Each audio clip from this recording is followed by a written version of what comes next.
Good evening, everyone. I'm sure all of you are keeping safe and healthy and really looking forward to take your next adventure trip out of your homes and cities. Well, these days, whenever the US equities tumble, people joke that will the Fed buy now? What will the Fed buy now? Such is the obsession to keep stocks supported that we have seen statements being retracted by officials within minutes after seeing the damage done across markets. We are seeing deep rooted structural problems being ignored due to myopic political objectives. We continue to apply bandages of liquidity in the economy while what we in fact need is a surgery. And by the way, each bandage is a different acronym: QE, LTRO, PEP, TARP, and whatnot. We are seeing politicians use nationalism and populism to rise to power and stay in power. Such nationalistic politics was the genesis of the US China tensions. Over time, new frontiers for the battle have opened up: digital technology, geostrategic aggression, currency manipulation, trade, and intellectual property rights. And now, a blame game on the origin of the pandemic. The ongoing tensions give rise to a number of questions, such as: are we looking at a change in the global order of China funding US consumption and in turn growing its economy by exporting to the US? Are we looking at a bipolar world with two centers of power, one in the east and one in the west? Are we looking at the global supply chains getting rejigged going forward? Are we seeing the end of the exorbitant privilege and the trend towards de-dollarization? How does all this impact India? My dear friends, I am Abhishek Goenka, CEO and founder of IFA Global and Treasury Elite. And once again, we are here to celebrate our very own 9th edition Treasury Elite Conclave 2020. And a topic of today's discussion is US-China rivalry, a lose-lose for global trade and markets. After having 8 successful events, Treasury Elite has become one of the most sought and close-knitted community of treasurers, CFO, fund managers, and CEOs. I'm extremely overwhelmed, humbled, and excited with the kind of participation we get from the entire financial community. Thanks for being here and supporting this noble cause of Treasury Elite, whose main objective is networking, mentoring, and knowledge sharing. A special thanks to all the guests and members who have taken out time for being part of this special occasion. Of course, we miss the warmth of our old format of shaking hands and grand gatherings, but on a positive side, we are getting used to this new normal. And more people are able to hear from our wonderful speakers. Treasury Elite is known to have some very wonderful speakers in the past. And today, once again, we have 2 amazing international speakers today.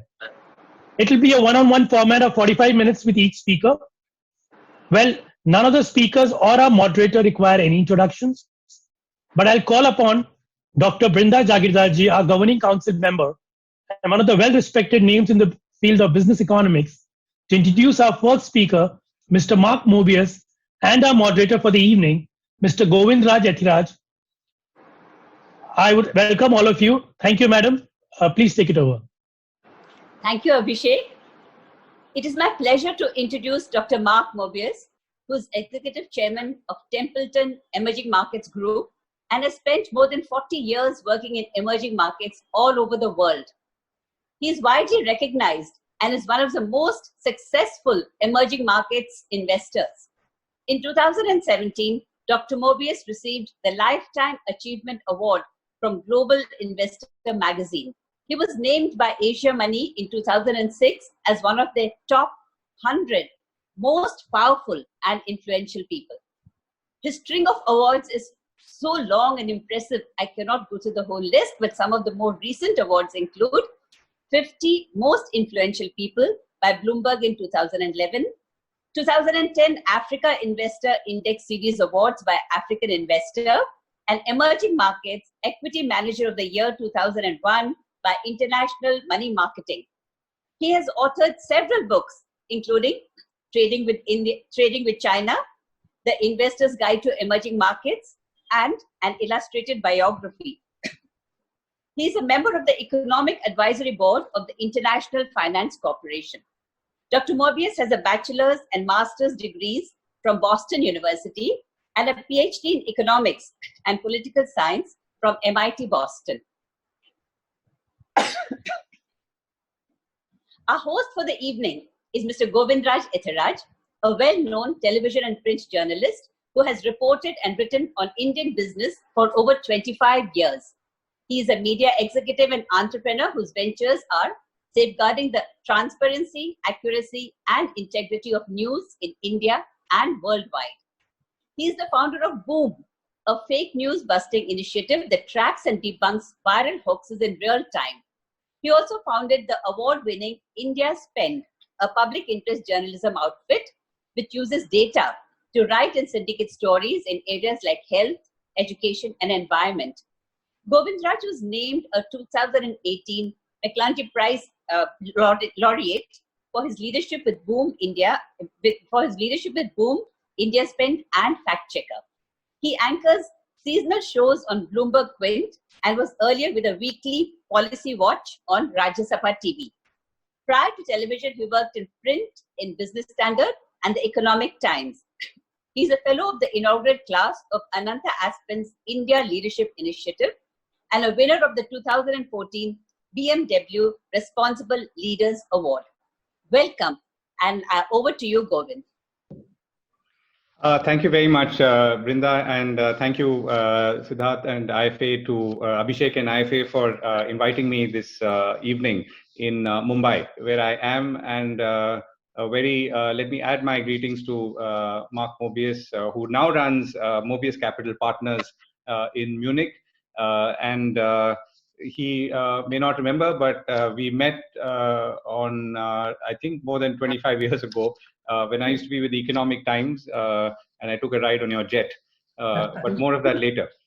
I've been looking at the questions that we've been getting, and I would broadly categorize them into 3 or 4 areas. So one is really to do with India and how India either benefits or does not benefit from what's happening around us. Secondly, obviously, is China. Now, where does China end up at the end of this, and what kind of a game is it likely to be? Is China going to get affected in a way that has long-term impact? Is it going to be more medium-term? And will it lose out in this global game and the manufacturing order that it clearly leads in currently? The third part, I would say, is really to do with currency, and these are really questions which have come from many of the people, and maybe some of mine as well. Is to do with currency and how the dollar looks, how the rupee looks versus the dollar, and the dollar and yuan, and how those dynamics are going to play out in coming days and perhaps months. There's also a lot of skepticism about, while a lot of countries want to disengage from China, can it really happen? And how do people from, let's say, those who put money on either companies or economies see it? So these are some of the broad themes that I think we're going to talk about. So what I'm going to request you, Mr. Mobius, to do is to speak for about 10 minutes on the landscape as you define it or as you see it from your vantage point. And then we will get into questions and answers.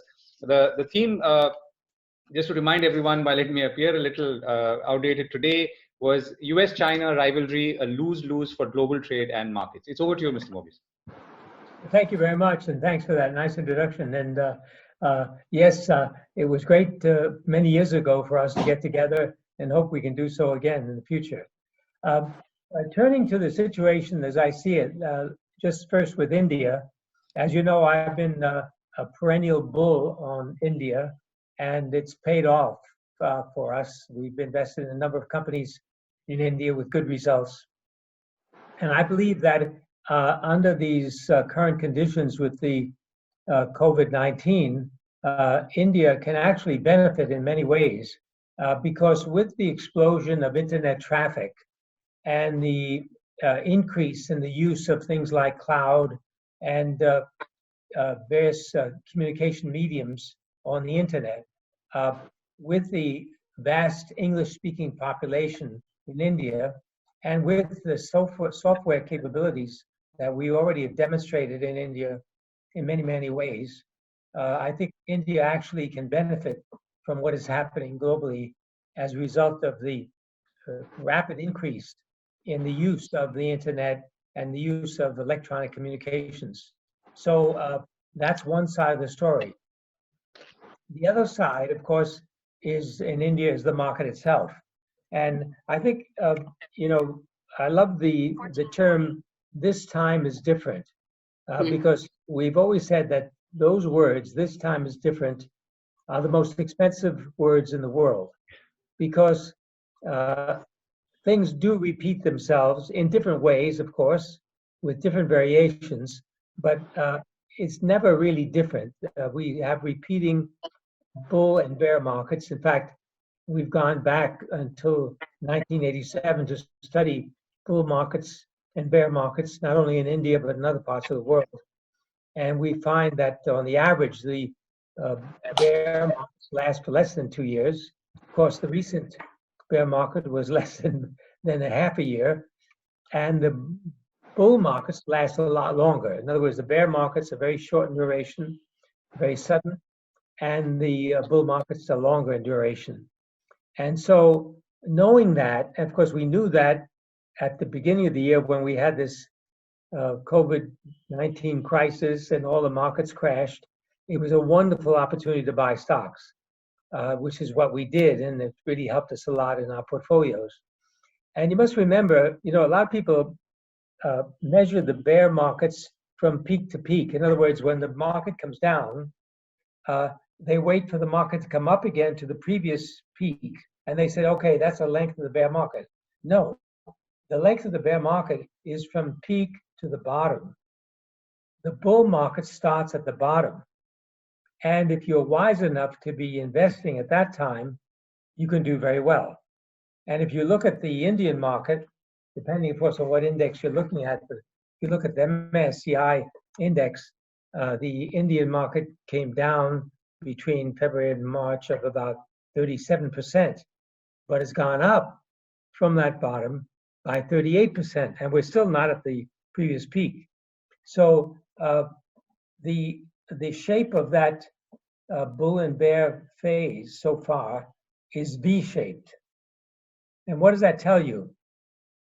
Well, as you know, the market is a leading indicator. It tells us what is going to happen to the economy in a year from now, roughly.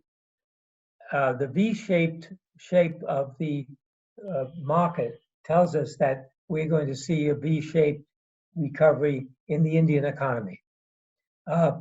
People will get used to the problems with COVID-19.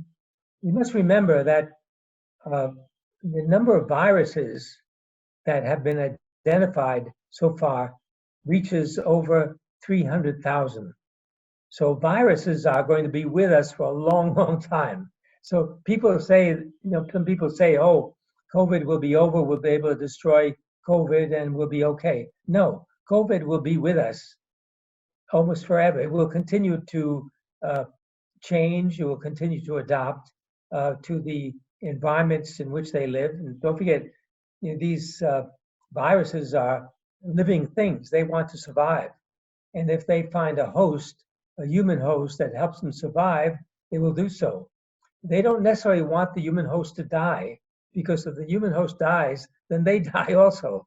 So we're in a situation where we have to make sense out of all of this COVID-19 panic, and it is a panic that's taken place around the world. And I believe, unfortunately, governments around the world have taken the advice of some of the prognosticators who projected incredible deaths coming from COVID-19.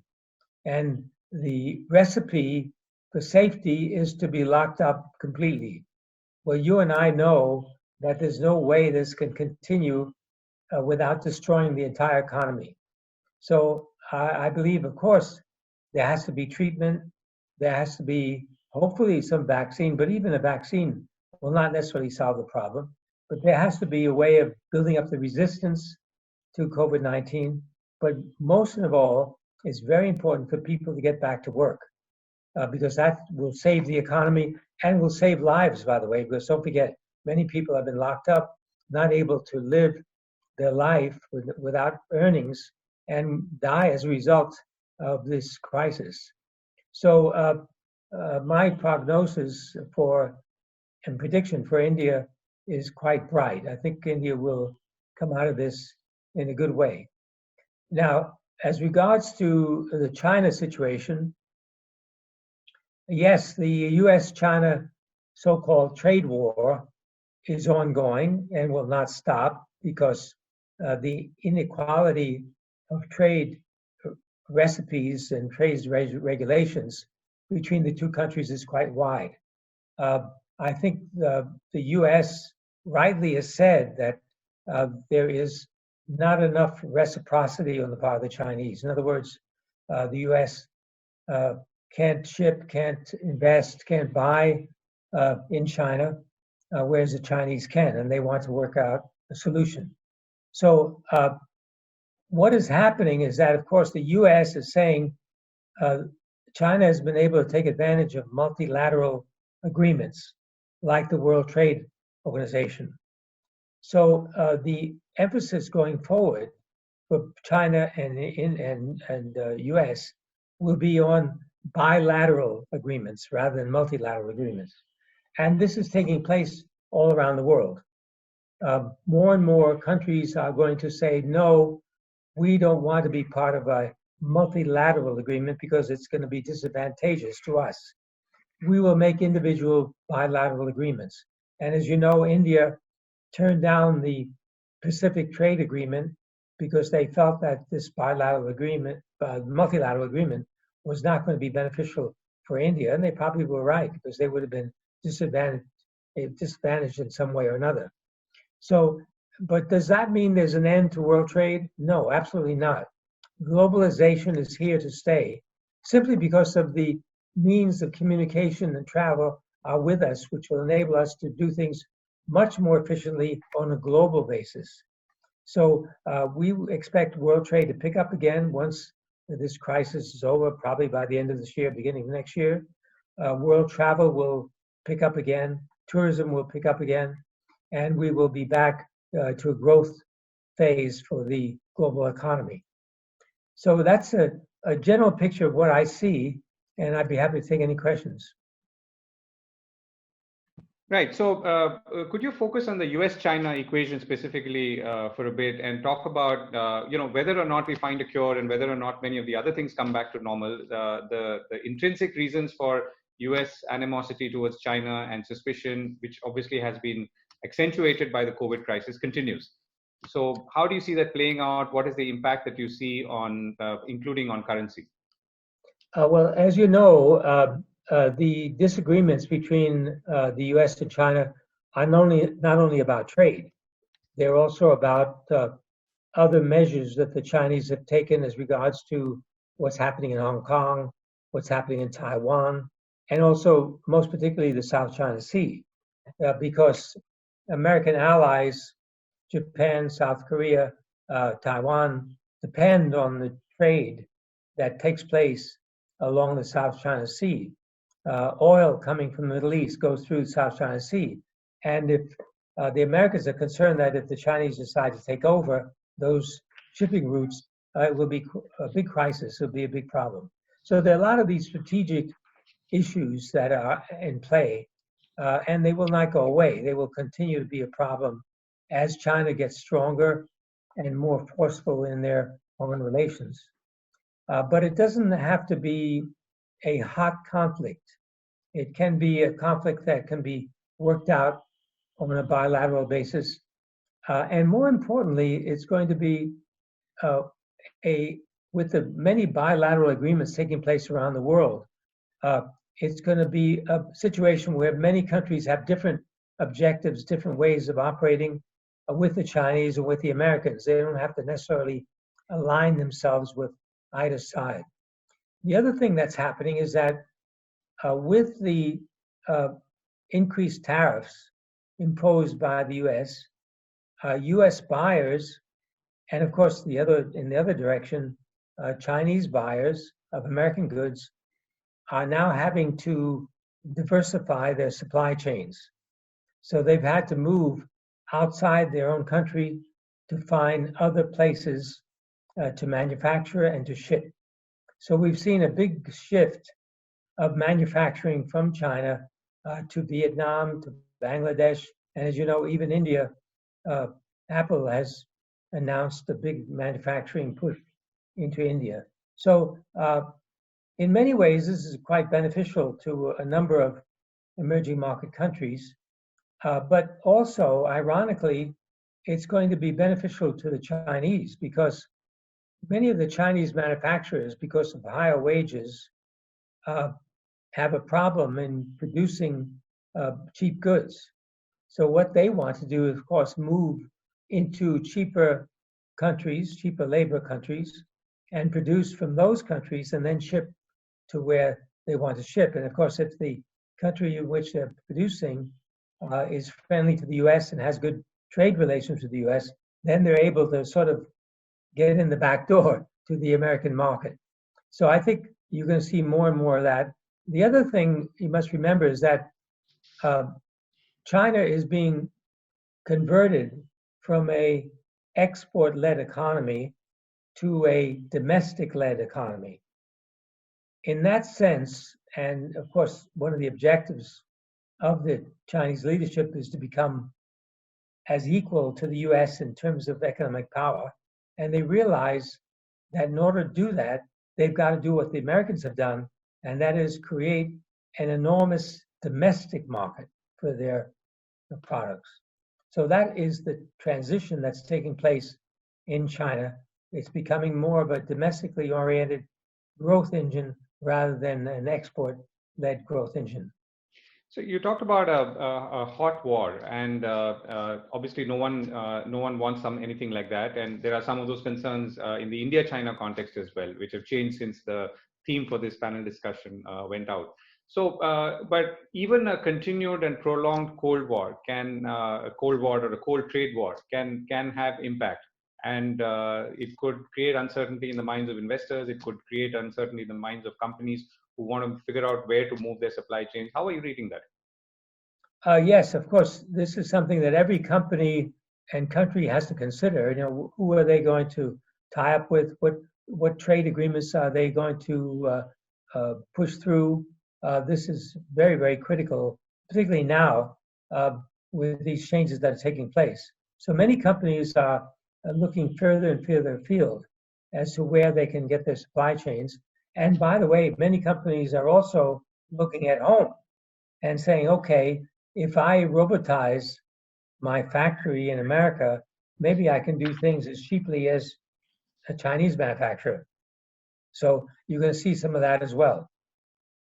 The bottom line is that technology is going to be playing a bigger and bigger role. It already is playing a big role, but going forward, it's going to be a much bigger play on technology. And that has enormous investment implications, as you know, with higher technology, with more intelligent systems. We're going to be able to do things cheaper and easier going forward. And that's the reason why the subject of my next book is on deflation. I believe we are in a deflationary environment, which is not a bad thing. It's a good thing in my view, because things are getting cheaper, they're getting better, and technology is pushing us into lower and lower costs for services and goods. Right. You know, there are the only one factor that perhaps most people are trying to predict and project is what's going to happen in November in the United States. And you know, will Trump get reelected? I'll compress the 3 or 4 questions that have come in this context. So one is what happens if Trump is reelected? Second is, if Trump is not reelected and Biden is elected, how does that world change? Because again, we're talking about US-China. And thirdly, you know, either ways, how is the US political environment end of this year, in beginning next year, going to influence maybe China as well as the rest of the world? Because nobody can predict if Trump is going to be reelected. As you know, the polls are saying that he's falling behind by as much as 10% against Biden. But you must be very careful because these polls are produced by the media who are almost universally against Trump. I mean, if you pick up any newspaper in America, you'll find that they're all against Trump, with a few exceptions. So you've got to be very careful. And if you ask somebody on the street, will you vote for Trump? Chances are they'll say no. Why? Because they're afraid of being criticized, favoring Trump. So there's going to be a lot of people like last time, as you know, the polls were absolutely wrong. Like last time, where people will say, "Oh, I'm going to vote against Trump," and then they go in the voting booth and vote for Trump. So it's going to be a very difficult thing to call. But I think before that happens, Trump is going to try to engineer a massive infrastructure spending program. It's very similar to what happened during the New Deal in America when President Roosevelt, during the Depression, the Great Depression, started what they call the New Deal, which was basically a massive spending program on roads, bridges, post offices, theaters, you just name it, they were building everything. In fact, if you go to America, you go to any town, you'll see some of the results of this massive program called the New Deal. And I believe Trump will probably institute such a big program for the simple reason that he realizes that in order to be reelected, he's got to produce jobs. He's got to lower the unemployment rate dramatically from where it is now. And that's the reason why he's making appearances in person, crowds of people trying to say that this COVID-19 is not a big deal and we can overcome it. So that's going to be the real key, is whether he can pull off this change. If he does, then there would be a better chance of him being reelected. And how are you seeing the dollar in all of this? I mean, as an extension of that question, how is it likely to play out? And this is something that both importers and exporters who are watching right now are asking. Well, there still is going to be incredible faith in the U.S. dollar. As you know, people have faith in the dollar. They feel that it's safe to use U.S. dollars. It's very convenient to use it for trade. So the U.S. dollar will continue to be the major currency in the world. But we also, and by the way, many people say, oh, but how about the U.S. debt? It's such a big debt. They'll never be able to pay it off. And my response to that is the U.S. doesn't have to worry about its debt because it just can print more money to pay that debt. They're printing their own debt, so to speak. So it's different if India or China or some other countries, they borrow in US dollar, then they should be worrying about the US dollar. But the US does not have to worry about that. And with the proliferation of new currencies, digital currencies, and the printing of more and more dollars and other currencies, nobody really knows what the money supply is. Nobody has an insight into that question.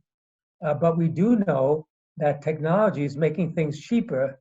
And so we're having a situation where you're having a devaluation of currency, which makes it seem like things are getting more expensive, but they're not really. And of course, with the technology picking up, products and services are getting cheaper and cheaper.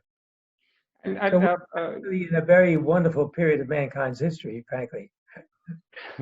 Right. So, and how are you seeing it from where you are right now in Europe and the euro and the strength of the euro and Europe's ability to maintain its relative position of strength? Well, Europe is in a crisis, I believe, and it's not only because of Brexit, but because of the incredible bureaucracy that has been built up in Brussels, which has hamstrung countries around the area. And all the regulatory authorities have not been able to really do the job that they should be doing because of various restrictions. I don't know whether you have been following Wirecard. This German, I mean, I'm here in Munich, And the people in Munich are so ashamed of this situation because Wirecard was based in Munich. And the Germans, as you know, say, look, we're very strict. We will not allow any hanky-panky and so forth. And of course, nowadays when people say, oh, emerging markets are risky, I say, look at Germany. Even Germany has billions and billions of dollars missing, and nobody knows what happens. So the regulatory authorities, interestingly enough, they admit that they had a failure. They failed the system. But they also said that the regulations prevented them from obtaining information which would have helped them discover these problems. So Europe is really faced with a crisis in terms of the regulatory environment, and they've got to really do something about it. Otherwise, they're simply not going to grow. And the central bank, as you know, the ECB, pushing more and more money into the system. We're at negative rates, but despite that, there is no growth. Right. So let me come back to India. Another question: how can India be better off in this war compared to Asian peers like Vietnam, Philippines, and are there expectations beyond just the land labor reforms that we talk about? I think I would advise only one thing to look at, and that is the World Bank Ease of Doing Business Index. If the government administration in India could do something to study that index and solve the various items on that index that makes it difficult to do business in India. By the way, I'm not just talking about foreign investors, I'm talking about domestic investors as well. India would really take off. It would really be an incredible growth story. I think that is a very important measure that has to be looked at. And you have to ask the question, why is Vietnam doing so well? Why did Korea do so well? Why did Taiwan do so well? It's because it's easier to do business in those places. So very important for India to look at that. So when you do look at India today, I mean, you're a continuous investor, but when you look at today, what are the three things that stand out for you as positives? Oh, number one, the market size. I mean, you've got an incredible billion-person market, which is among the largest in the world. You're equal to China. So that's number one, and that's something that can't be ignored. Number two is a well-educated group of people speaking English. So these are people that can be anywhere in the world and operate as a doctor, as a businessman, as a lawyer in any part of the world practically, and do well. So that's number two. Number three is the government administration saying that they want to reform. The fact that the government is willing to state explicitly that they want to reform is a giant step in the right direction. Now, they may not be able to do everything they set out to do, but at least they're saying that, and it sets a benchmark for where they want to go. So I'm going to come back to India in a moment, but there's a question from Piyush Gupta. He says, we are not questioning US debt, saying they can simply print their debt. This type of confidence was seen prior to the real estate bubble and the 2008 financial crisis. How can we be confident about the US dollar? Well, we're talking about two things. One is the government debt, and the other is the private debt. In the case of the U.S., the housing crisis, that was private debt that got into trouble, and the government printed money and basically solved the problem, bailed out all the banks and put things in order just by printing and printing. So you've got to differentiate. I'm not worried about the government debt because we know that they can pay it off. But private debt is something you do have to worry about. But that really doesn't have very much to do with the US dollar. You can have a huge private debt, but the dollar can still continue to be rather strong. How are you seeing gold? I like gold simply because it's a currency that's very difficult to cheat on. Gold is gold. And I'm talking about physical gold, by the way. I'm not talking about digital gold or gold stocks or anything like that. I'm talking about physical gold. It is money. It doesn't earn interest, it doesn't pay a dividend, but it is money. And if you look from a long-term perspective, you must remember that no currency holds its value. There is no currency in the world, starting from before the beginning of civilization, that the money held its value. It just doesn't work that way. And the US dollar is the same. The US dollar will not hold its value. It will become more and more debased because governments do tend to debase currency. So that's the reason why we advise people to invest in equities, because equities companies adjust their prices to the devaluation of the currency. Right, and I'm going to come back to equities in a bit, but you talked about globalization, and you said or you predicted that there will be a return to globalization or the globalized order, similar to or close to where we were before COVID. Now, we're also in an environment where countries are raising tariffs, including India, where tariffs are going up. Chinese imports, for instance, are being cut down. And we're still just in the beginning of that phase. Where it'll land, we don't know at this point. How does this affect your view of a market? Clearly this is not the same market which was, let's say, liberalizing or opening up in a linear fashion in the 90s and thereon, and maybe other similar emerging markets as well. Yes, I mean, if you look at the history of economic growth, particularly in emerging countries in the last 50 years, you'll notice that a number of countries really grew on the back of very restrictive trade practices. So if you look, for example, at Korea, they had very restrictive import policies. And the reason why they did that was to help grow the domestic industries. So this is a very important point to remember, that if a country has a plan to grow and they want to encourage specific industries, then they will put on a high import barrier for those industries.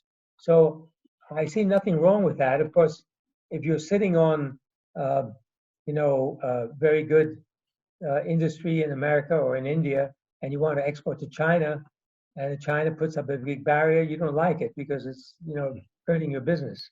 But from a country policy point of view, the idea that you have to have completely free trade just doesn't work. It doesn't work that way. If you want to develop a certain industry, you've got to give that industry some protection. So it'd be fine if everything was free trade with no restrictions whatsoever.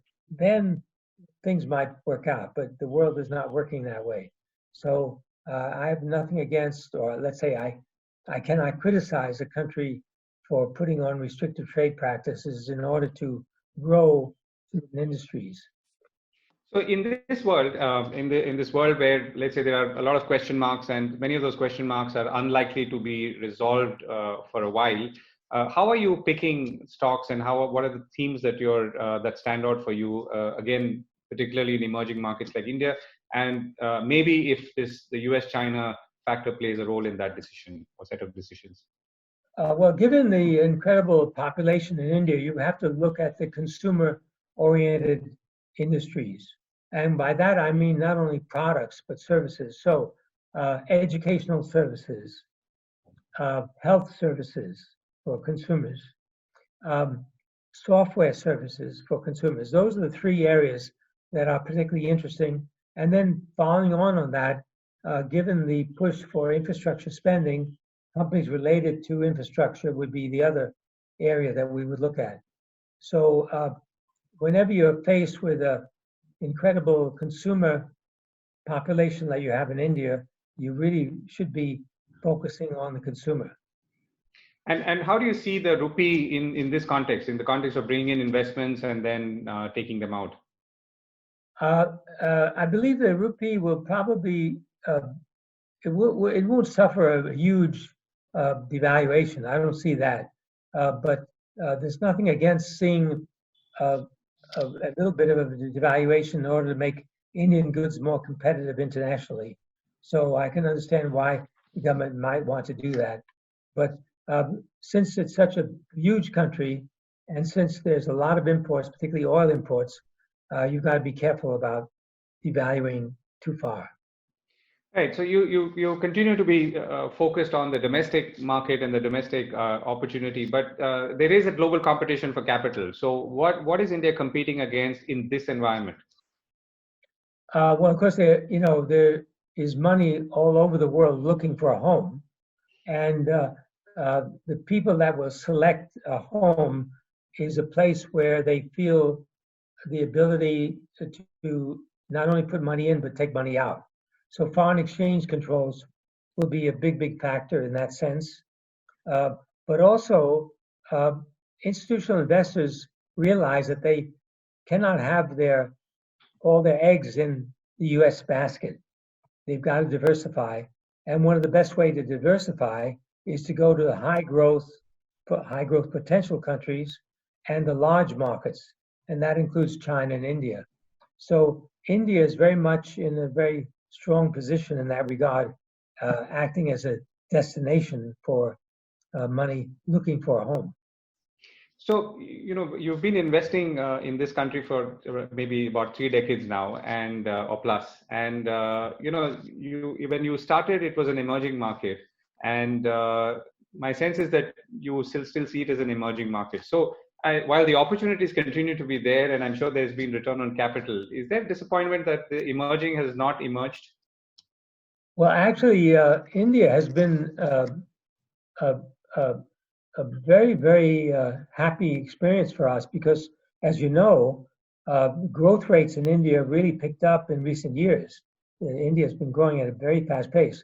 And that's one of the characteristics of emerging markets. It's fast growth because you're starting from a low base and you're moving up very fast. So India is not disappointed in that sense. But I think your point about emerging markets is very interesting because the definition of emerging markets when we started was in 1987 was all of the low and middle income countries on a per capita basis at that time. But that picture is changing for many countries. I mean, Korea is now becoming very close to the high income area, and other emerging countries are also moving into a higher per capita income group. And I have no doubt that India will eventually get there as well. But another interesting aspect to this is that previously, when we were investing in emerging markets, we only focused on those stocks listed in the emerging market, in the country. Now, many of these companies are being listed in New York and London and so forth. So, for example, if you look at the US market, one of the biggest stocks is Alibaba, which is a Chinese company. So I think you're going to see more and more of that going forward. So we're going to have to differentiate between which stocks in a developed stock market are emerging and which are not. So this is another challenge that we have going forward. Right. So we're running to the end of our conversation, Mr. Mobius. So a couple of, more, let's say, philosophical questions, maybe. So when 23rd Jan, I think, was the peak of most markets around the world, and after which it started falling, and around 23rd March, it pretty much hit the bottom, and then it started rising dramatically to the V-shaped point that you were making earlier. But how have you been viewing this? I mean, were you calm? Were you worried at any point? And at what point did you feel that, okay, now I need to jump in? And because this, more importantly, relates to something else that I've seen. Because in a way, you've not seen this before, as none of us have. And yet, maybe there are signals that you've seen about, or you could make out about how this thing was going to shape out. Well, when I see a bear market, I get very happy. I tend to get very happy, even though, people used to say, you should be investing when there's blood on the streets, even if it's your own. So it's true that we were invested and we saw our stocks going down. And so some of that blood was our own. But then I was very happy because it gave us an opportunity to do a lot of switching into companies that we really liked before, but were too expensive. And now we could get in. And on my personal account, it was a wonderful opportunity for me to get out of cash because I was sitting on cash and to buy, I was just hoping that there would be more of a correction so I could buy more. But as you can see, there's been no real correction along the way up. Now, we may see a correction, and I hope it does. There is a correction, but you must remember that these bull markets, what I say is that you're climbing a wall of worry. So as the market is moving up, the news is still very bad. You'll still see news headlines with very bad news. So you got to ignore that and be ready to go in. And looking back at the Indian markets again, what would you think have been some of your best picks, and what have not been some of your best picks, or which have been the worst lessons learned? The best picks were in those companies that had very, very open dialogue with investors and with very good corporate governance. Companies that paid dividends and really respected shareholders, kept them best informed. The companies that didn't do that didn't do as well. Companies that tended to ignore minority shareholders, tended not to want to take advice. These are the companies that didn't do well. And by the way, that's not only true of India, but it's true in other parts of the world, which is why in our investments, we're emphasizing corporate governance more and more.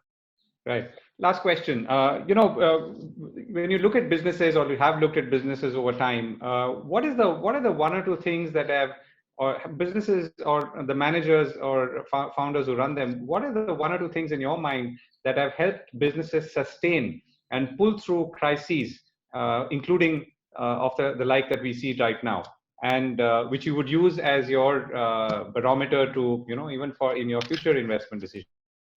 Well, first of all, a strong balance sheet. In other words, companies that are borrowing a lot and depending on funds from elsewhere are usually not a good bet, number one. Number two, companies that have a how can I say, a morale, a very high morale among the staff and members of the management, people that are working like a team to grow the company. Those are the companies that tend to do better, and those are the ones that we look for. And this is something that let me add another question. So is this have you seen the death of industries and maybe teams in the last couple of decades, or are you seeing the death of any? Because COVID is a transitioning moment, and things could fundamentally change. Some industries may never come back, and some may flourish and rise. Any thoughts there? Oh, there's no question that this crisis, every crisis, results in losers and winners. It's not all losers. Regardless of which crisis you want to define, you'll find that there will be winners and losers, and it's true this time around. And the winners, of course, are obvious. Those companies that are on the internet, that have technological capability, those companies with low debt, and companies that have a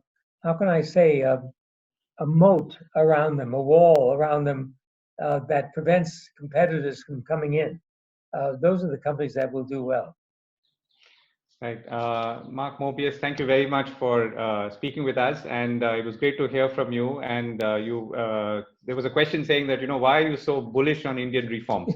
Which is maybe reflects the thinking here. But this is how it is when, things are not looking good. And sometimes it's a view from the outside that gives us encouragement and, hope. On that note, it's back to Abhishek. Thank you very much. Thank you very much. Thank you. Bye-bye. Good evening. Good evening, Mark. Mark's logged out? Yeah. Okay. No problem. Right. Thank you, Mark. Thanks for coming and sharing your thoughts with us. It was really interesting and thought-provoking. We would love to have you again. And my dear friends, one big round of applause for Mark. I guess he just logged out. But anyways, there are 300 people listening today. So big round of applause. You can just say an hi on the message box. So with this, I would like to invite our second speaker for the evening. Mr. Manish Chokhani. Well, the entire financial fraternity knows him well, but I personally feel that Manish is one of the India's most respected financial market experts. He's built and led multiple institutions, but he's best known for his role as the MD and CEO of Enam Securities. In 2011, Manish led Enam's $400 million merger with Axis Bank to create Axis Capital. He also served as a director of $1 billion ZA Capital Fund and also has been an advisor to $400 million worth India Capital Fund. He has served as the chairman of the TPG Growth India in 2004-2016. He's an active member of World President Organization and a fellow of All India Management Association. A qualified chartered accountant, Manish was one of the youngest MBAs to have graduated from the London Business School. Not only he enjoys teaching and takes classes at the IIMs, he's an avid sportsman. In fact, he has represented his college teams in cricket, tennis, badminton, and sprinting. Well, what people don't know is how Manish is also a trained singer and he enjoys reading, painting, and traveling. I always used to think and wonder how he has such a broad perspective of things, clarity of thought, and balance while he speaks. Now I know he practices Vipassana, the Buddhist meditation technique brought by Mr. S.N. Goenka in India. Manish ji has very strong view and thoughts on indiscriminate money printing by the Fed and their ability to repay their debt, and people finally calling it a bluff and punishing the US dollar, thereby ending the US exorbitant privilege. How countries like India have depreciated their currencies since 2009 by around 80-90% and still unable to increase their exports considerably as compared to other countries like Germany and China. Would love to have your thoughts on this, sir, and how the new regime will shift in the coming few years. My dear friends, please welcome Mr. Manish Chokhani. Please, a big round of applause to him. Over to you, Govind. Thank you, Abhishek, once again. Manish, glad to be back and talking to you. So why don't we hear from you for the theme, just to once again bring everything back to order. US-China rivalry, a lose-lose for global trade and markets. How are you seeing this theme and subject from your vantage point? How are you looking at India as a beneficiary or as a loser?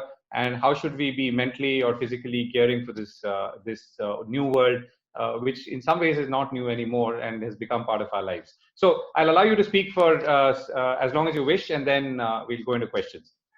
Sure. I'll try and share a screen, Govind. I'm not sure if it'll work.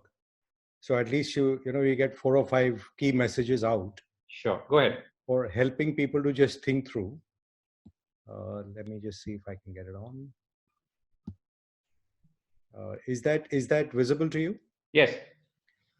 Okay, so some people may have attended a couple of these webinars I've been doing to try and get these messages across really to our country, and I've tried my best with policymakers, politicians, bureaucrats, everyone who can, to recognize that the rules of the game have changed.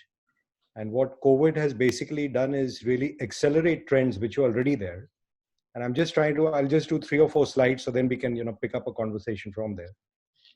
So the first point is that the world, as we entered 2020, we didn't enter in good shape. We were already highly levered, and world GDP is say about 90 odd trillion.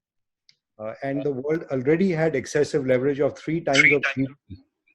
Now, in a world with 1 or 2% interest rate, 3% doesn't, 3 times leverage doesn't sound like a lot. But when you think of the profit to GDP ratios around 5%, if you think of leverage being 300 on a profit pool of 5, it's a pretty alarming number. And on top of it, the world's kind of gone crazy with derivatives, which are, $1.5 quadrillion, which is, maybe 20 times of GDP. And we don't know how this is going to unravel. And as you heard, even someone as wise as Mark and who's been around for so long, treating the money printing going on in the world for the last 10 or 15 years as business as usual, and the dollar will continue to be the reserve currency of the world. The Europeans have got onto the act, the Japanese have got onto the act. There has to be a price to pay, and we call this Minsky moment in the world where things don't change until they do. And Lenin called it often that it takes decades for things to change and nothing happens, and then decades happen in a matter of weeks. And I think we are approaching that end game, and we are very closer to that rather than where we were 10 or 15 years ago. So what game is going on is, of course, all these central banks are trying to print money and inflate themselves and grow out of trouble. Worst case, their currencies fall and they'll honor their debt. And whoever is happily buying that debt, including our central bank, is probably going to be left holding the can in the end. But let's recognize that nobody's going to repay this $270 trillion in real terms. You're going to get something which is much lower than what you're expecting today. And hence this search for alternative stores of value. And I've said this, that if people are over 50, 60 years of age, they go back to what they know best, which is gold, because that is something scarce and it may hold value to them and they have that memory. It's much like when, as a child, I went to a theater and my memories of popcorn and ice cream, that has value to me. Whereas a child today doesn't go to a theater and he may be watching on an OTT platform and he may be drinking some syrup on the side. He doesn't care about the popcorn and ice cream. So gold in that sense is that kind of charm for the older generation. The younger generation might be talking a lot of Bitcoin and things like that. And hardcore equity people like me always say that something which is scarce will always have value. And that scarcity is what markets value. And therefore you're seeing the likes of the Amazons and the FANG stocks continuing to remain popular. And what comes next? Maybe the next healthcare and stocks like CRISPR and Intellia and things like that, Editas and so on, which are kind of the next thing in healthcare. So that's really the lay of the land. I'm not going to read everything put up over here. The reality, of course, is dollar doesn't end tomorrow because 70% of the world is still holding its wealth really in US dollars. But this 70 is a bit like how we said public sector banks used to be 100% of the world. Then they became 70. And then one day they just started getting derated. And eventually that 70% market share of public sector banks is worth less than one HDFC bank. And I see that parallel will happen in the world as well. And while the US is the cleanest of the dirty shirts, Europe, by all accounts, is completely bust. And Japan was bust for the last 30 years. I mean, from 1989, that market's gone nowhere. The economy has kind of stagnated and how we call it, solidified. And what seems to now be imminent in the world is a Japanification of the entire world. And the trick was, how does India have to play in this kind of backdrop?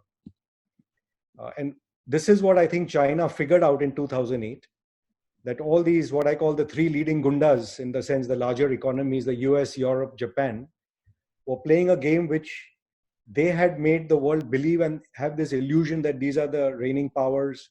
They sit on the Security Council, they will determine the policies of the world. And China very cleverly has kept a dollar peg. And from 2008, the Chinese yuan is pretty much the same value as the US dollar.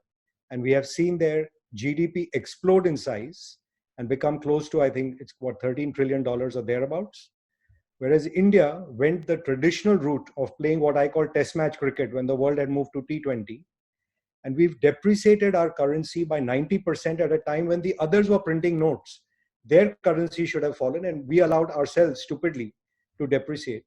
And we are at a $3 trillion GDP size or thereabouts. Remember, if we had not depreciated, we would have already been $6 trillion, much ahead of the Prime Minister's vision of $5 trillion. It's a folly we brought onto ourselves. And as a large importing country, we've actually ended up importing that inflation. And contrary to what people believe that a depreciating currency helps your exports, it's been complete rubbish. Our export share in the world has actually declined over the last 12 years, despite a depreciating currency. Because as you depreciate, you bring inflation, you lose competitiveness. And like everyone knows, the ease of doing business isn't the best in India. So rather than facing up to productivity factors and trying to get our productivity levels up, we tried to shelter behind that depreciating currency wall. And if indeed depreciating your currency was the way to riches, Germany was the largest exporter in the world till December 2016 or 2017, if I remember, which is when China took over. And both have had strong currencies. And if indeed the weakest currency in the world was going to be the best exporter, then I think Pakistan economy should have been completely, exploding, because they can have textiles and God knows what else they can export from there. So I think we went round the wrong way. And over the last 10 years, we've actually destroyed our purchasing power by getting the rupee value down. And the Indian consumer, I submit, has disappointed tremendously over the last 10 years. With our cleaning up of the NPA mess in India, I think in some sense now in hindsight, at the wrong point, we created further fear psychosis in the country and got people to become risk averse instead of encouraging them to take risk and go out in the world. And by keeping a high interest rate, again, the propensity to go and compete with the rest of the world became, completely impossible for an Indian entrepreneur. So in some sense, if we have to play this game, we have to get out of this one-sided bet against the rupee, where unlike in the US, you say you don't fight the Fed because when the market goes down, the Fed will come to your rescue. In India, we seem to be playing the game that when the rupee falls, the RBI will allow it to fall. But when the rupee has inflows and it should be strengthening, they will sterilize those flows and create what they are calling reserves. And we're the most strange country in the world with a total aggregate debt of $600 billion and holding reserves in a current account of $500 billion, which means you're borrowing at 4 or 5% and lending it back at 2%. So we're carrying a negative spread of maybe 3% in a world which is effectively printing this every couple of months now. So it's just been completely absurd policy. And continuation of the trend that this whole era of globalization, which started off with the fall of Berlin Wall, clearly has peaked. And all these manifestations of strong leaders, nationalist leaders, closing borders, protectionism, fight against China, is all anti-globalization now. So supply chains are going to become more and more regional. And each game which is playing out with US, China, India, China is just part of that trend, because the world is ex-growth. If you are doing well, you want to globalize. When you're not doing well, you want to become a small tribe and just look after yourself. So I think that's coming. And we guys need to, I think, get our act together. And I've been frankly disappointed with the response we have had in our country, where at this moment when we could have gone from country number 5 rapidly to country number 3 in terms of GDP, because we just, US is at 22 trillion. China is at 13 or thereabouts. Japan is, I think, next at 5 or 6 trillion thereabouts. Germany is just slightly ahead of us. And then that's us, number 5. And if you think of it, the countries ahead of us have convertible currencies, strong export-oriented policies, ease of doing business. And we continue to think by depreciating a currency, having a closed capital account, and not providing kind of ease of doing business to people, happily saying we'll go to the top 15 ease of doing business rather than getting to top 5. So that's sort of lay of the land, and that's how I'm kind of seeing things playing out. So I don't want to keep going on and on. Maybe we can now make it more interactive and do a Q&A.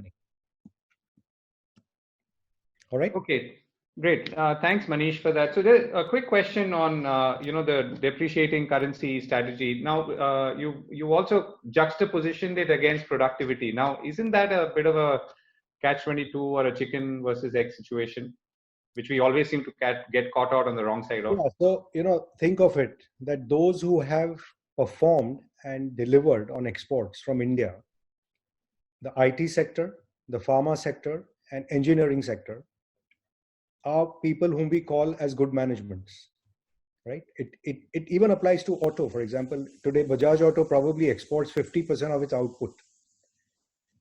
They've had to raise their quality standards to compete with the Japanese. They'd never allowed the Chinese to enter India, even though their products were much cheaper. The same story held with the Indian IT sector, the same story held with the Indian pharma sector, which went out and by volume has the largest share of the US pharma industry. The challenge has been for our entrepreneurs in India, we never went beyond being what we call, the pick and shovel providers. So for the whole IT boom, while we wrote the software for Amazon, Microsoft, Google, and they became trillion-dollar companies. We are happy making a few $billion of profit, making a 20% margin, but not actually getting to the size and scale that these companies did. Same thing for pharmaceuticals. We may have been suppliers to the innovators, but we never made the transition ourselves to be the front-facing people. And it's only really the auto and engineering kind of people who tried to play that game. So, right. So hiding behind this yeah. depreciating currency wall is like what Einstein used to say, that it's a definition of insanity, that if it hasn't worked for 25 years and you expect it to work now, you have to try something different, which is the productivity game and getting more to front-facing, consumer-facing kind of products in developed world. That's really where the bang for the buck is. I'm going to come to the globalization part, but are you saying therefore that we can on July 1st say that, okay, we are going to take the currency up to whatever X number and then it will happen magically? Go and think of it like when even Mark Mobius was talking, you realize the world respects an uptick. If the liquidity had not come and those markets had not recovered, we would all be complaining and cribbing and criticizing about global leadership and all these stupid companies which had done buybacks, destroyed their equity, not had any innovation for the last 20 years. Because prices are going up, we're kind of believing that this is good.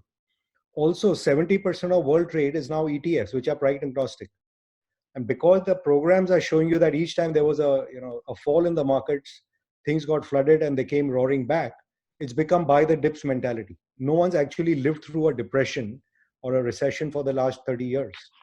So when this rules of the game will change, we are going to be caught on the wrong foot. And I do submit this. You show an uptick in the rupee, let it be up 5% and see the flows which come in here.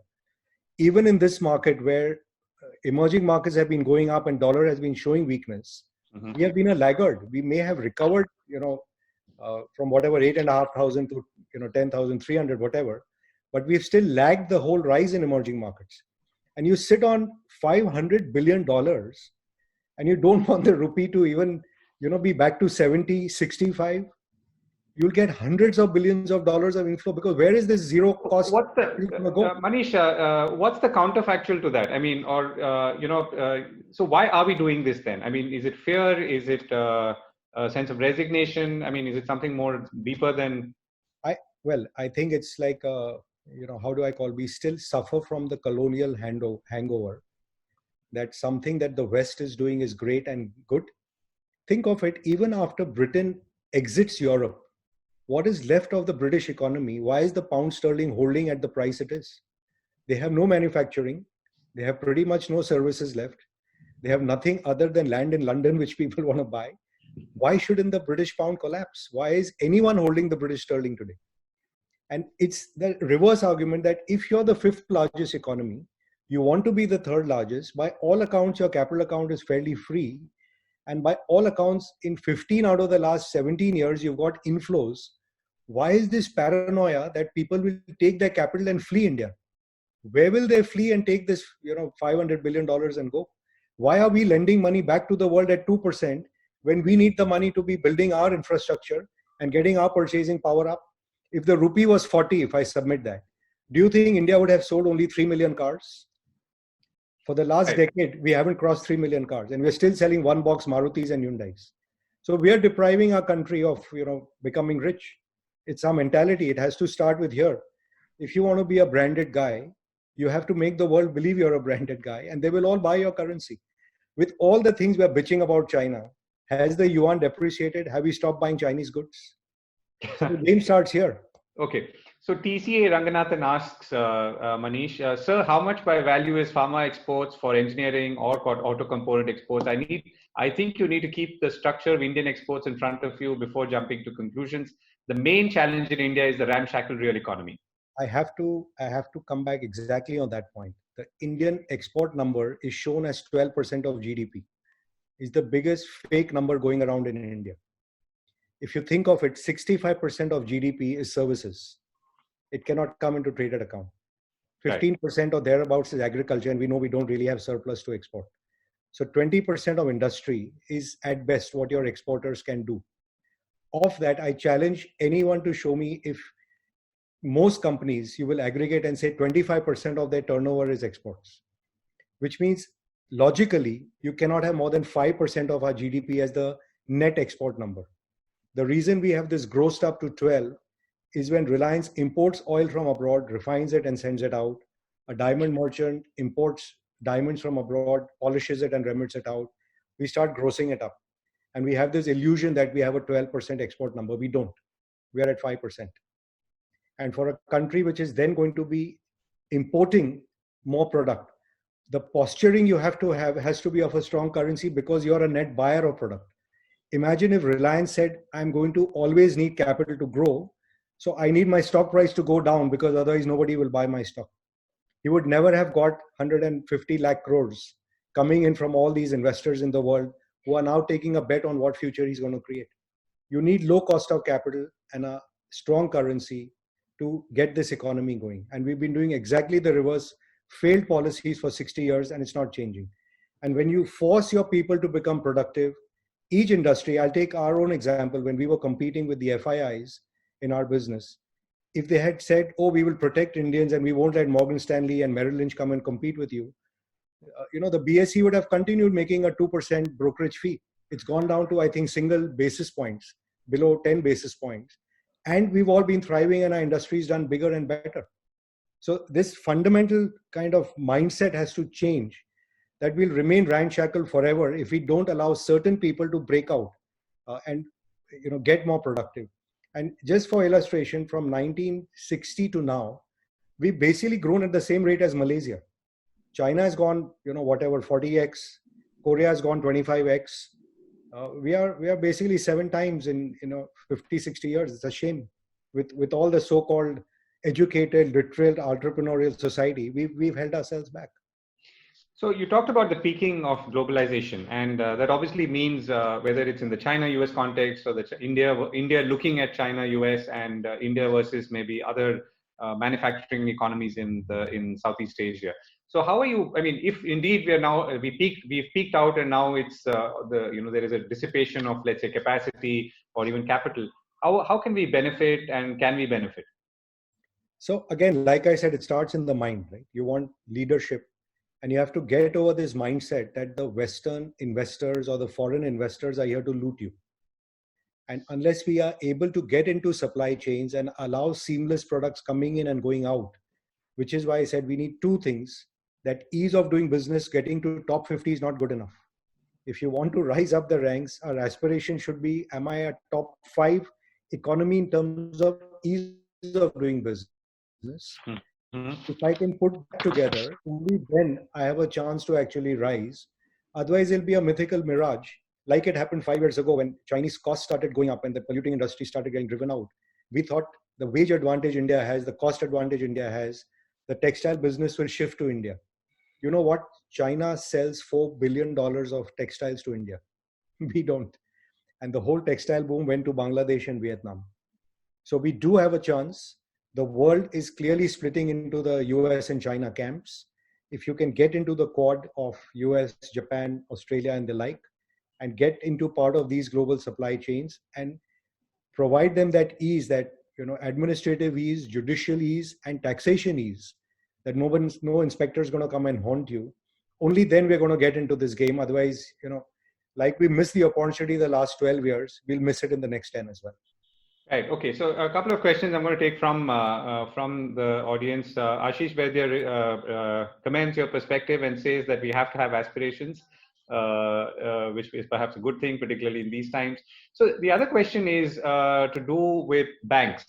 And Anjani Kumar Sharma asks, why are the banks not making lending growth oriented? Why are they not taking risks to promote entrepreneurs? Isn't it hypocritical that banks do not lend enough, do not pass on interest rates reductions to customers, and then talk about lesser growth and industrial progress? So let's look at it dispassionately. What is the bank's business? Is to lend money in order to make a spread and get a return back on it. It's not there to promote enterprise, right? If you want money for enterprise, you need risk capital, which is equity. Traditionally, we've had these IDBIs and all these banks, which were development financial institutions. And you know how that ended up. Because a bank officer by nature is not a risk-taking point. He's not supposed to take risk. He should be conservative. And which are the banks we value? We value HDFC Bank, Kotak Bank, because they don't take risk. They want to play on your working capital. And remember, there's a mismatch. If your deposit can be taken back next morning, how can I be lending you money for 7 years to go out and build an industry? So again, like I'm saying, there's an anomaly in our mind, as if banks is people's money. Like even when the Supreme Court says banks should give a moratorium, not charge interest. I mean, who's going to pay interest to the depositors then? So there's fundamentally misalignment of thinking, I think, in our country around this. And that's the point, that unless you get risk capital up, which means profits up in this country, because profit is a bad word. Our profit share to GDP, which was close to 7% in 2004-5, is down to 2.5% of GDP. So our profits have shrunk. The world has become riskier, so I have to delever, which means you're headed for slower growth. There's no way out. Manish, a bit of a, I don't know if it's a googly question, but we've had capital markets for more than a century in this country. I mean, i.e. the Bombay Stock Exchange and then others. And yet we do not have the thriving, the equity supply systems, which would obviously come from vibrant capital markets. And, I mean, there could be a lot of reasons, and those reasons will change every time. But when you look back, why is that? So Govind, I think because it's both chicken and egg, that I don't think it's fair to say we haven't had equity capital. Whenever a good at the scale, I think, which you're talking about, a good company or a good entrepreneur has come, we've always found him capital. And I can say this, I was running Enam and then Access for like years. I don't think there's ever a case where someone who was deserving was blocked to access to equity capital because the markets didn't give it to him. And already for the last 30 years, we've been open to foreign investors as well. And now, in fact, the Indian institutions have become even larger. And the access to capital that now they are getting because of the flows of SIPs is unprecedented. Private equity has become a very large source of capital. We're getting in $15-20 billion of private equity capital every year, leave alone the 15-20 which we raise in public markets. So I don't think equity capital per se is a problem. The question is your narrative and your scale of ambition and your ability commensurate with what you're trying to do? And I've seen that even in private equity, and I spent time with TPG as well. I don't think people were denied access to capital. So I don't think that's an issue. The flip is the country has remained so throttled that if you see the distribution of size of companies, there's only one company in India which makes a profit of over $5 billion. And we all know it's only Reliance. There are only 19 companies which make a profit in excess of $1 billion. We're talking about $3 trillion economy. 20 companies in aggregate make a profit over $1 billion. Profit's a bad word in this country. Of those 20, 7 are still public sector. 7 are people which are facing outside, TCS, Infosys, and people like that, who made their money outside India. The largest profit pool in India comes from HDFC Bank and HDFC Limited, which is financial services. The largest consumer company in India, I mean, I'm not counting ITC because of cigarettes. The largest consumer company, Hindustan Lever, after 100 years in India, does not make $1 billion of profit. What does that tell you about our, billion consumers over here? So we may have market cap, but we don't have profit. Right. Okay. So, there are a bunch of questions which came in earlier, Manish, about how smaller enterprises, export-oriented enterprises should be looking at it. And I guess the add-on question to that is currency. And you've answered some of the currency points already. But you've talked about large companies. But how do small companies, small enterprises, maybe more export-oriented, at least from the questions that I've got, be looking at this phase? So, Govind, like I said, the world is, let's step back for a minute. The world went industrial growth once the China factories opened up. And you're competing effectively with China, Korea, Taiwan on pretty much anything you want to manufacture.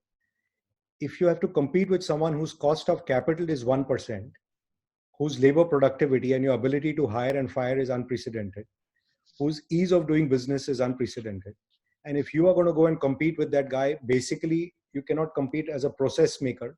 You're going to compete by doing batch jobs, which they don't want to do. And that's going to prevent you from getting scale. So unless both our things come together, that my entrepreneur has to start thinking bigger than what he's trying to do by just being a supplier and a vendor to someone and keep getting squeezed. And my government has to start thinking, how do I make ease of doing business, cost of capital, labor productivity easier for the entrepreneurs to make money? And this profit being a dirty word and trying to bucket people into MSME, SSI and forcing them to stay small, otherwise you'll be doing something evil and you'll be deprived of benefits. I really think our country needs a kind of mind shift. Otherwise, we've risen to number 5. I suspect we'll fall back to number 7 or 8. So you've kind of answered this already, but Asharam Mundra asks, what is stopping Indian companies from becoming larger? Devesh Maheshwari says, how do you see the MSME segment surviving? Anything that you want to add to your previous answer? Honestly, nothing is stopping Indian companies from becoming larger. And even like I said, I was fairly dismissive that the last 10 years, India did not really create some great wealth creating companies. And yet in this period, while the NBFC sector, ILFS and Reliance Capital and DHFL and India Bulls and all were blowing up, there was a Bajaj Finance, which was like 500 bagger, right, from bottom to top. When the retail space was blowing up with the onslaught of Flipkart and Amazon and Reliance Jio, DMart came and created spectacular wealth for people. So I don't think Indian companies cannot become large. There is great enterprise, there is great managerial skill. I'm separating the economy and the GDP from enterprise. And for 30 years, what we've all benefited from is picking those entrepreneurs and those management teams which are able to deliver. And I think it's a question of A, aspiration, B, right place, right time, and 3, of course, everyone needs that certain tailwind and luck to play with them. And you will see explosions of companies here. And I'm certainly not bearish on ability to find companies and stocks to invest in India. But I feel sad as an Indian that the scale of the opportunity miss which India is doing is just unbelievable. So you talked about DMart, and so what is the? I mean, when you look back at the DMart success story, so is it an exception in a rule? And so exceptions are good for stock picking, but they're not the best news for an economy, because what you're looking in an economy is many more DMarts of various kinds and shapes and sizes. So then, therefore, how do we create more DMarts or other companies which buck the trend, so to speak? Govind, it's been in every sector. I mean, I picked 2. I mean, you could have picked Page Industries. Even a smaller company in that same textile space was Keval Kiran, for example. They know how to do the front end. They know how to remain frugal on the back end. They know what is the SKUs which will sell. And it's the same even in finance, right? There are like 500 NBFCs floating around. Why is it one Bajaj Finance or one Kotak Bank breaks out and does something which is that secret sauce? It's not that they came with some legacy and they were not born into sort of wealth. And I mean, in Bajaj Finance case, it's Rajiv Jain really, the CEO is running it, while of course Sanjeev's on top of the company. But there is that premium for superior execution in India is just enormous. And I was talking to a very dear friend, and he just announced a buyback recently and so on. And I was congratulating him for in this market, not trying to take it all himself and privatize the company and instead doing a buyback. And he said, you know what, in India, you get rewarded for just doing the right thing. I'm not doing anything extraordinary. I make my money and I offer a buyback to all the shareholders who can tender at the same price that I might tender. If they want, they take it. If they don't want, they don't take it. And they're giving me a premium for that. So, it's the happiest place in the world to do business from his perspective. So, when I asked you the DMart question, what I was asking you also is, do the preconditions exist for more such entrepreneurs to come? So the sectors, it's a sector agnostic question. Can we see many more? Can we see much more market capitalization, wealth creation, and therefore economic growth and productivity and competitiveness? And that's really my question, Manish. Okay, let me answer it in 2 parts. So number 1, the degree of inefficiency in any market is equal to the margin you can make. Right? If everything was efficient and the economy was great and ease of doing business was great, if you didn't have some secret sauce, where would you be? Even put that in the context of the US economy, the bulk of that 20 trillion, 6 trillion is the new FANG stocks, which are not there 15 years ago. 5 trillion has been the buybacks over the last 5 or 6 years with the low interest cost. Actually, US standards of living for the last 30 years have not gone up. So it's been difficult being an MSME even in US, and the wealth kind of concentration has become even more skewed even in the US. So the whole country we look forward to becoming like also has its share of problems. And in the Indian context, the capital which is now coming from private equity is picking up these companies very early. And the bulk of the flows which are going into consumer, IT, financials are all coming from private equity. And that's really become the new game in town. And therefore now coming to public markets fairly rich. But if you did not have access to private capital, the Olas and the Flipkarts and the Oyo rooms and all would have not got created over here. Even today, when you talk of EdTech being the future, Byju's would have not got created over here. So there are opportunities in sector after sector over here. Right, and since you mentioned the Oyos and the Byju's, that a lot of that is that $9 billion of Chinese capital which came in, and we don't know whether now that we've taken it, we can say goodbye. And And I mean, honestly, it was SoftBank, and if you think of it, this was World War III being played out. That Amazon had won US, they were not allowed into China, and Alibaba was created in China, and they thought this is the next big market. So how does Amazon play? Do they take out Flipkart? And Walmart quickly came and said, if I don't take out Flipkart, how will I compete with Amazon? Alibaba came in and tried to create its own Paytm or whatever over here. And Jio, of course, is trying to create its own Indian ecosystem. So it is really World War III is currently happening in front of our eyes in India. And again, when I point to the disappointment in a sense, the Indian system became a cut, copy, paste. That I've seen Amazon, I will create a Flipkart. I've seen a Uber, I will create an Ola. I've seen an Airbnb, I will create an Oyo room. There were very few people who could come out with something completely new to say, here is an Indian-born, Indian kind of ethos company which is being born here and which will go global. Maybe Byju's will be something like that. I don't know. But there are hopefully a lot more examples like that. Right. And so anyway, so the China question, I mean, in the context of the tensions that we're seeing today, and I'm going to come back to that in a moment because we're also running on time, out of time. So I know Abhishek and Jitendra want to, and Brinda want to ask you questions as well. So Abhishek, do you want to come in? I think he's on mute. Yeah. So we got one question right now. So recently, Austria issued a 100-year-old bond, and which was highly oversubscribed by around 8 times. And we are seeing this trend among governments to issue longer dated bonds as if there is no tomorrow and they don't have to repay it back. Where are we heading? What does it mean for the rates? And just in case if inflation happens, which everybody is talking about a deflationary scenario, what happens to these longer dated bonds? Are we going to see a bust kind of a situation? What do you think, sir? So, I'm reminded of Vinod Sethi, who I admired a lot. He used to be the fund manager at Morgan Stanley, like maybe 25 years ago. And Vinod used to always tell me, Manish, what makes you think you deserve to make an interest on the saving which you have? You made a profit. It's your money. Why should someone pay you for that? And the world has come to that, where the banks are now charging you to keep money with them. There is $13 trillion at negative interest rates globally.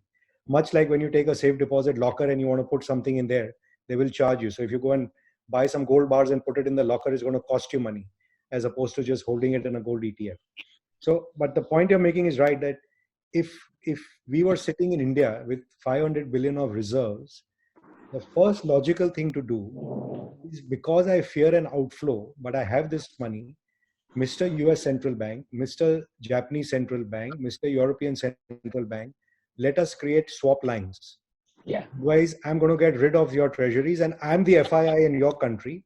I'm going to sell down your treasuries, cause your rates to go up, and it's going to be more damaging to you than it is to us. I don't know why we have this morbid fear of FIIs leaving us. We are also now FIIs outside. And why should we not be issuing 100-year bonds? Because if anyone, people will believe India will be there for 100 years with the billion consumers.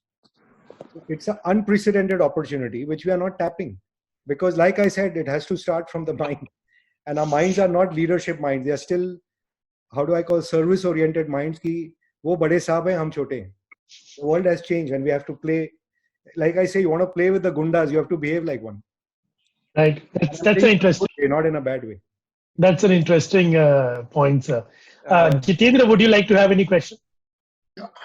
Hi, Manish. My question is actually very simple. In the last 20 years, we have seen various blocks in the world are getting, getting this famous thing that they will become very superpower. For example, we started with EU, and then we started talking about BRICS, and then in between we also talked about ASEAN.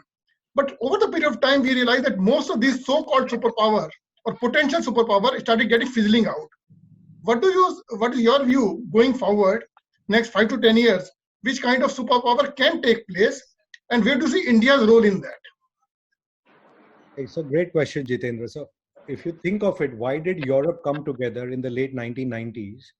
They realized they could become completely irrelevant with the demise of Soviet Union. It would become a unipolar world and the US would dominate. So to bring that trading bloc together, they came together. And while they have no fiscal union, their monetary union, you realize today, is saving them from blowing up. Otherwise, Greece, Italy, Portugal, France, they're all dead meat. Because there's a ECB which is printing, these countries are afloat. Otherwise, they're all gone case. It's the same story with ASEAN that they saw between Japan and then the rise of China. If we don't become a trading bloc, we are small, irrelevant countries. We then at least have some clout to bargain together. Now, India, unfortunately or fortunately, we have this notion of ourselves as the ancient civilization, the natural superpower of the world, and therefore we became non-aligned.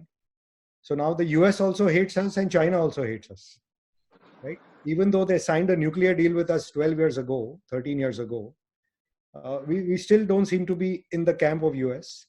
We've also upset the Russians, and we've had to send defense minister there now, and China is on our doorstep to try and kind of patch up over there. We've not got into blocks. Our own neighborhood, we've had this big brother attitude while we are not big brother. So what this Chanakya Niti would have called that you start creating a block and become part of blocks and project that power is just not there. And that's what I call it. Starts in the mind, and unfortunately we are not playing the game. And this, I honestly thought this last 5 years would have prepared us, and the last 1 year where things were moving, hopefully would have taken us in that direction. But let's see. As an investor, I'm always hopeful. I'm always optimistic, and I hope some things will change. Govindraj, question from your side? Yeah, one quick question, Manish. Is currency convertibility an important precondition for taking our place at the high table? China doesn't have it, but China is there. But the other countries that you mentioned, they all have convertible currencies. Yes, Brinda, it's a great question. And think of it this way. When you're attracting capital, what is happening to India by virtue of having this mental block that the currency may not be allowed back out? You start putting a risk premium. And then like even Mark Mobius said, there is a 4-5% inbuilt depreciation in his mind. Plus he's putting a convertible premium. And therefore your cost of capital has already gone up by 8 or 9 basis points, which has already made you uncompetitive. And if you think back 10, 15 years ago, the West always thought of the developed world may have a liquidity problem, but not a solvency problem. And emerging markets would have a solvency problem, which would be then followed with a liquidity problem. Today, the reality is that the developed world has a solvency problem. The companies, the banks, and the governments are fundamentally bankrupt. We have been virtuous, and our government balance sheet, despite we not liking the fiscal deficit, at least you have assets to sell. It is a solvent country. Liquidity has not been an issue. You're showing it. I'm holding 500 billion of surplus capital. If you had not held it, the rupee would have been 50 by now. So we have just, again, like I'm saying, it's a mindset issue of we need to forget we used to be a colony of Great Britain, which is not great anymore. It's a tiny island. It is already an economy smaller than us. It has a convertible currency. Nobody is fleeing from the British sterling. Why will they flee from India? They should be buying 100-year bonds, which India should be issuing right now. Because don't you think we have a 100-year future with 1 billion people here? Right. I'm just saying it's a shift of mind which is not happening here. And unless we break that mindset, it's not going to change. So it's that big leap in faith that is going to make all the difference. Well, someday you have to decide, like if Reliance had thought I'm going to remain a polyester guy forever, would he have built the world's largest network to do? And would he be a $150 billion company? He could have kept being a commodity player with a 6 PE multiple. And it starts in the mind again. That's leadership thinking. That's great. That's great, Manishji. This video is going to go to 30,000 people almost. And I hope the RBI governor and the policy makers take note of your suggestions, which has been very, very relevant and very, very thought-provoking. I'll call upon Jitendra to give a closing speech. I think it's been a wonderful discussion, sir. Thank you. Jitendra, Thank you. Thank you, Abhishek. And as you rightly said, that it has been a fantastic event. It's a great success for the 9th event of the Treasury Elite. We kept on raising our bars. We kept on, fulfilling our promise of inviting best of the speakers. Mark started the session, and it was really wonderful listening to him about the global economies, the various equations between various groups. And he actually, this last 45 minutes just went very, very fast. When Manish came in, I must say that it was only scintillating and thought-provoking. I was getting some questions and the points on my WhatsApp, on my chat, and everybody was so glued to his words. Whatever he was saying, every word turned out to be very correct, very relevant in the present scenario. So I must say a big thank you to both Mark Mobius and Manish Bhai for making this event a big success. Thank you, Govind. The way you conducted and navigated this entire event has been remarkable, and we look forward for you to come to us again and again for navigating and comparing more sessions. It was wonderful to have you. Thank you, audience. More than 300 people were on call today, and the active participation, both from the chat point of view, from the WhatsApp point of view, was really amazing. Thank you, Abhishek. Thank you, Vrunda madam, and thank you all my ex-colleagues of the IFA. Thank you. Thank you. Thank you. Thank you. Thank you, Manish ji. Thank you.